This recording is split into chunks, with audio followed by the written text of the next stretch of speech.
Welcome everyone. Welcome back to our show Unscripted on America's Islamic Radio. I'm your host, Maria. and I'm your host Hanaa.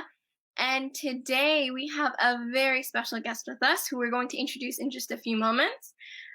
So in today's age, we have seen many establishments, some of which are unimaginable.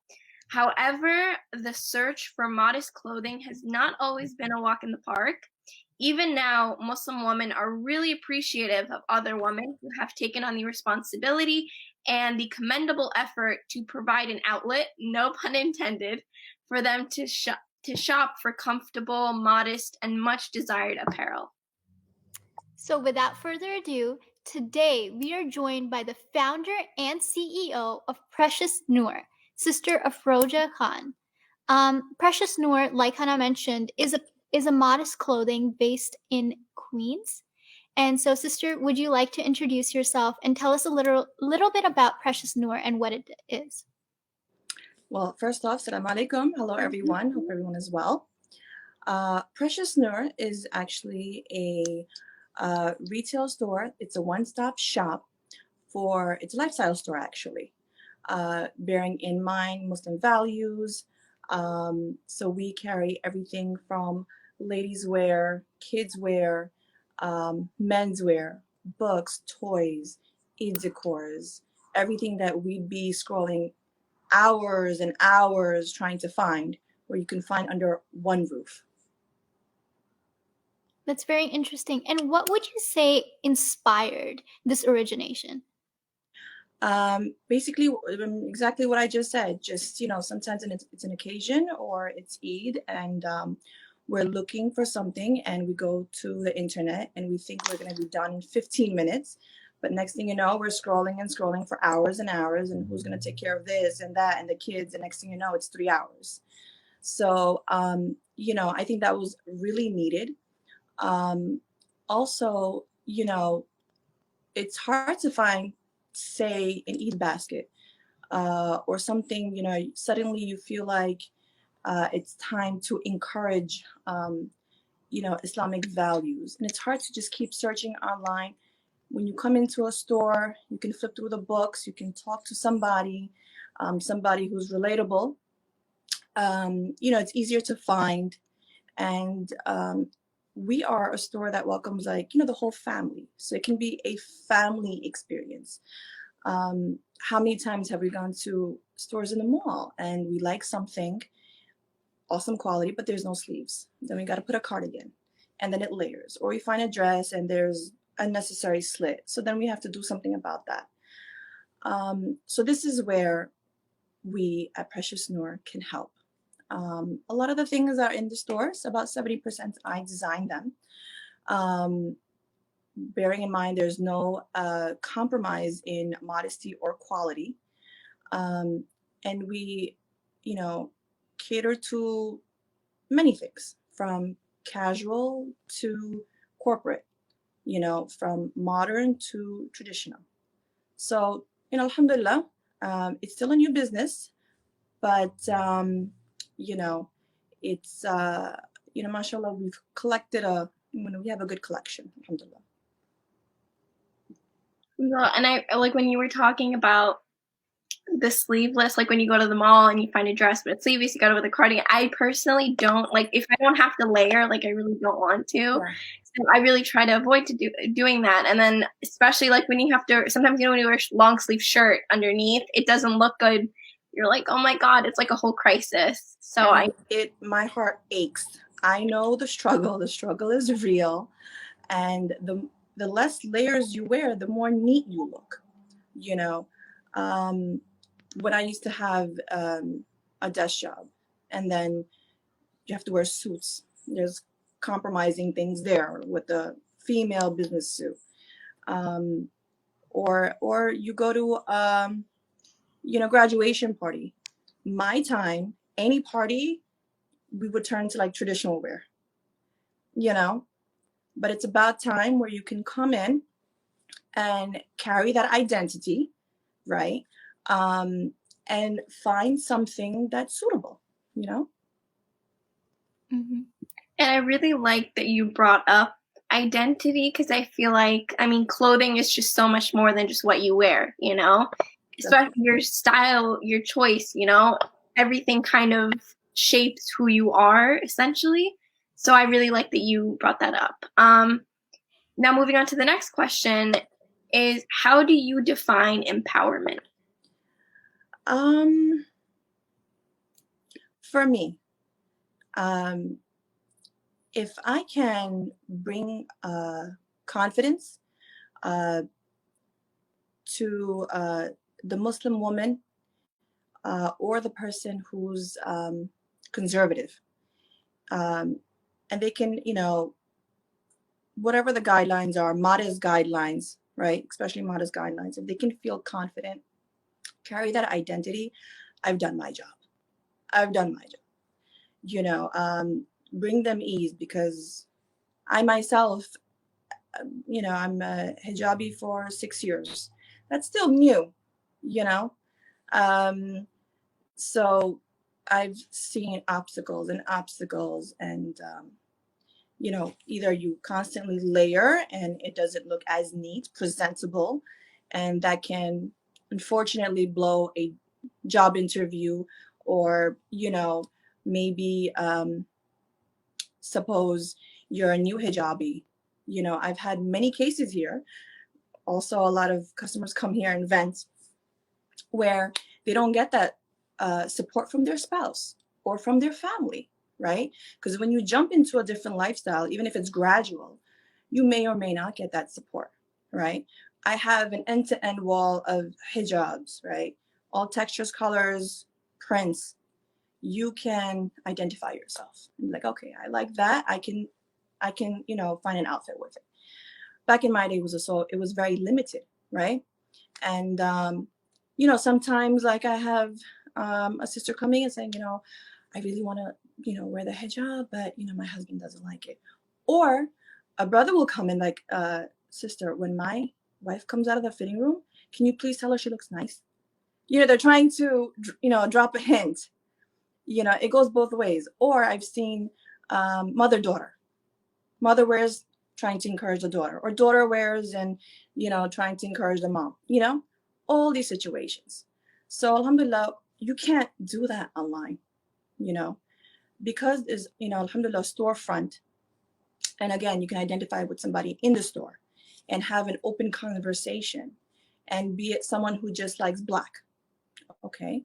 So we're different. We have black, dark gray, light gray, and you can ease them out of the black color, because a lot of the times it's like Muslim wear, they associate it with black. But again, it's not prescribed. So again, like, people can just see, and no matter where they stand, new hijabi, old hijabi, not hijabi, thinking about putting the hijab, you know, they can use this, as their launch point. I think that's actually very amazing what you brought up. And something that that I was thinking about while you were talking was that you are, mashallah, a very talented and powerful businesswoman, a Muslim businesswoman. So, what do you think is the most significant barrier that Muslim women leadership is facing nowadays? Muslim leadership. Okay. I would say, as a Muslim businesswoman, people will come into the store and they will not recognize me, that I am the owner. They'll just look around, search a store looking for the man.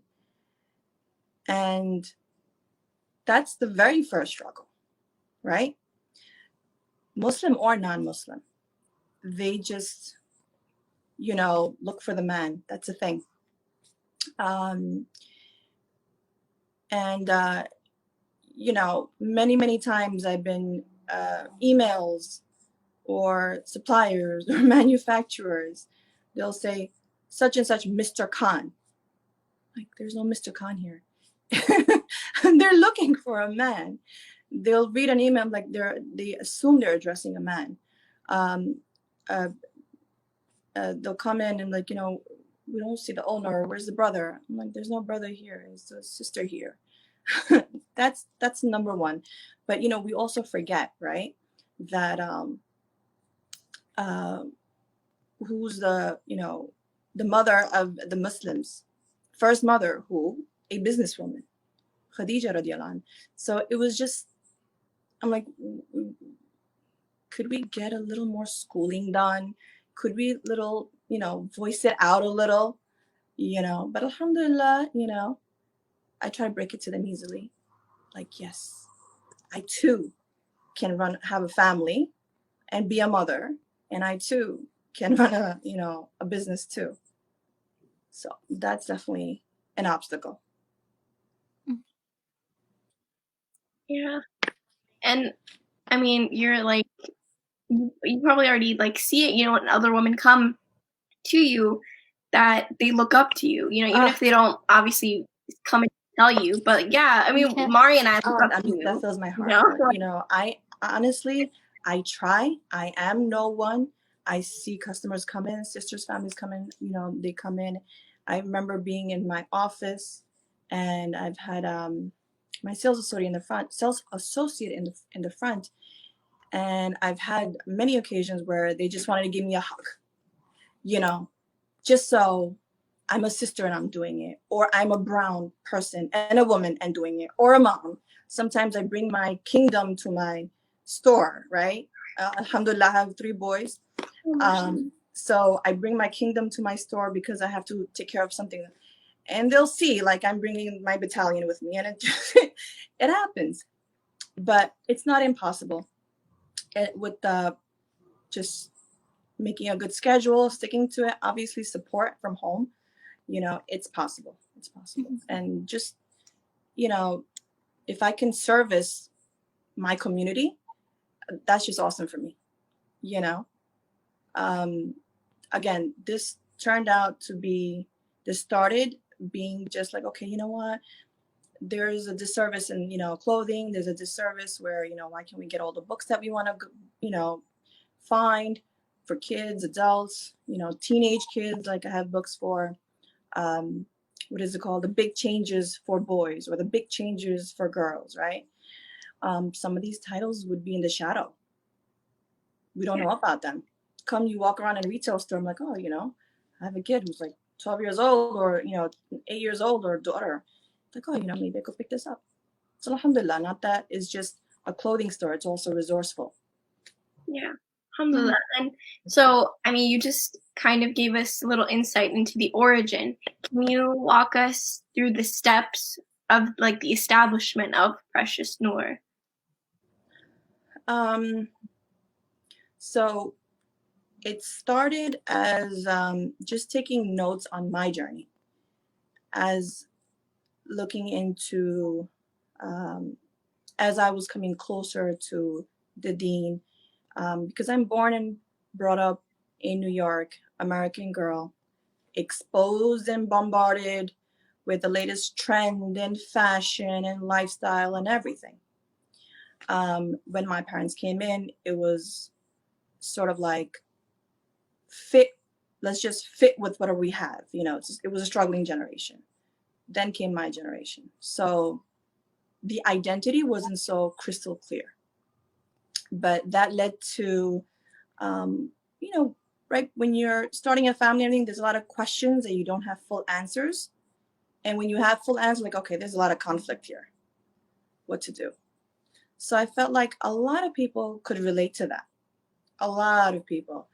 And then when you walk in the mall, and I love traveling. So when I went out to like different countries, I'm like, wow,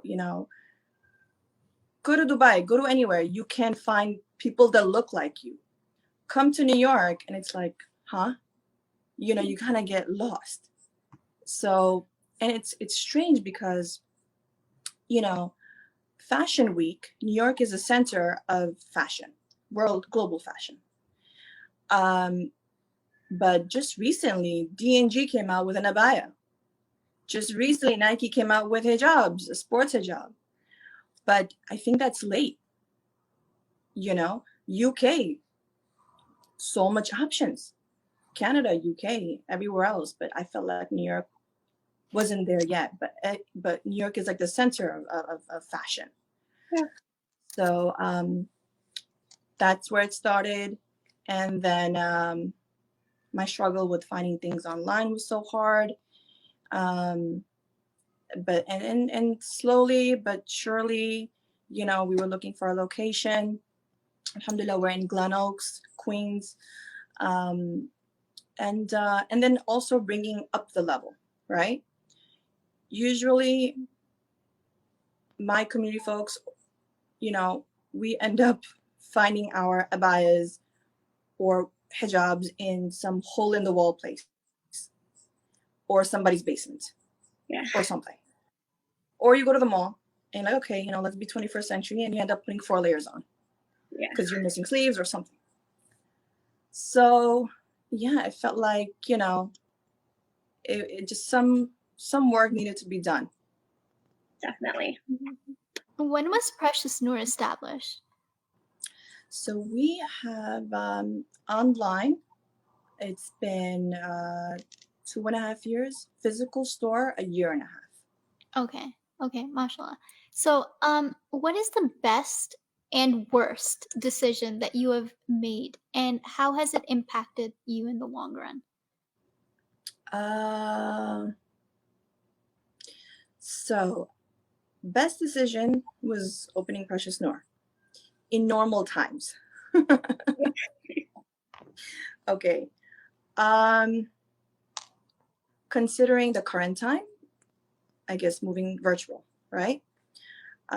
Inshallah, I think when we go back to normal, things will be easier. Also, I feel like the best decision is that Precious Noor is not a fast fashion industry, sort of say. So we're not just here to just push out clothes and just sell, sell, sell.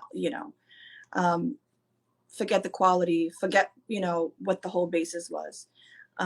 So we take our time. We try to push out quality things. Like I said, I myself sketch some things out. So that's one thing that I feel like a good decision I took. Um, and again, it takes time, but just creating wear and a lifestyle bearing our values.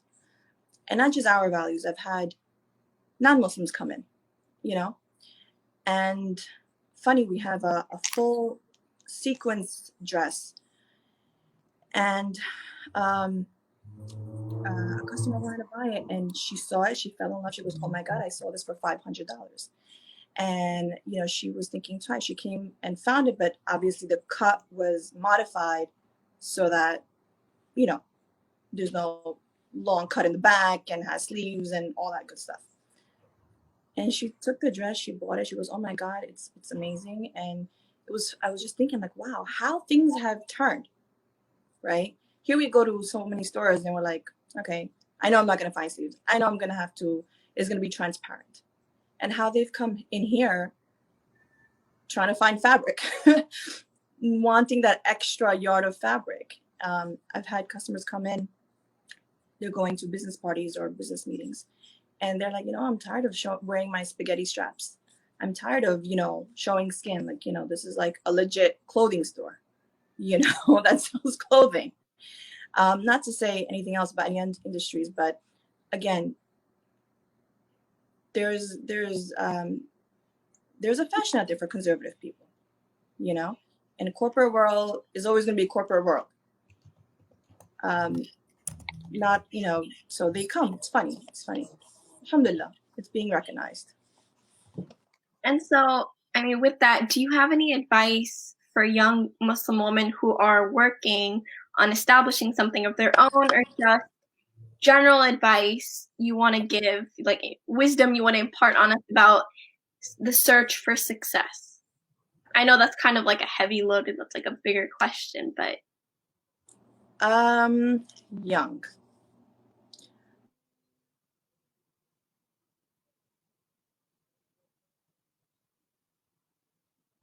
I would say that again, I did it. You can do it. I had a vision. I followed through, slowly, but surely. And I think I would say just keep balance.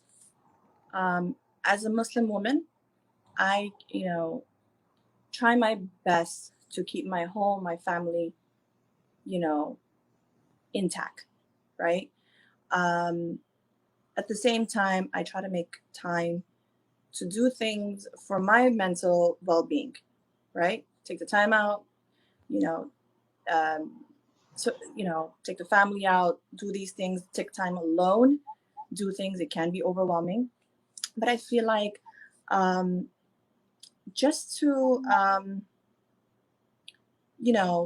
if you have a vision, follow through. It's possible.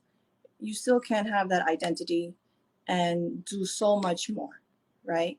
Um, and don't give up, because we always have like, okay, um, codes to live by, whether it's cultural, whether it's society. There's always codes or things you got to level up to.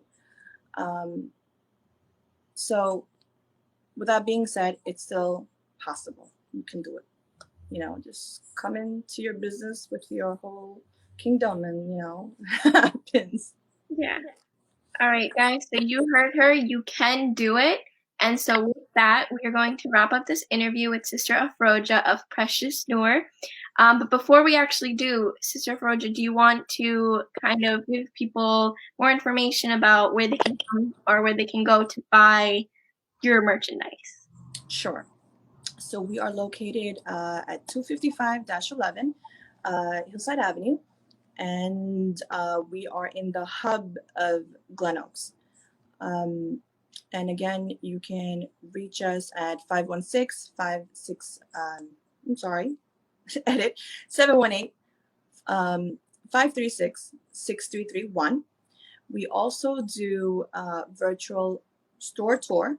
So you can call us up. You don't have to come in. You can tour the whole store, browse the whole store, shop from the store. We also do Facebook Lives, Instagram Lives, at least 3 to 4 times a week. We do a discount deal live every Friday night at 10 o'clock. It's called Noor at Night. And yes, everyone is welcome, and definitely, support us small business folks, inshallah. And that's all that, I humbly request. And inshallah, we'll see you. Inshallah. Thank you so much again. So, guys, thank you again for tuning in to another episode of our show, Unscripted, on America's Islamic Radio. I'm your host, Maria. I'm your host, Hanaa, and Assalamu alaikum wa rahmatullahi wa barakatuh. Assalamu alaikum.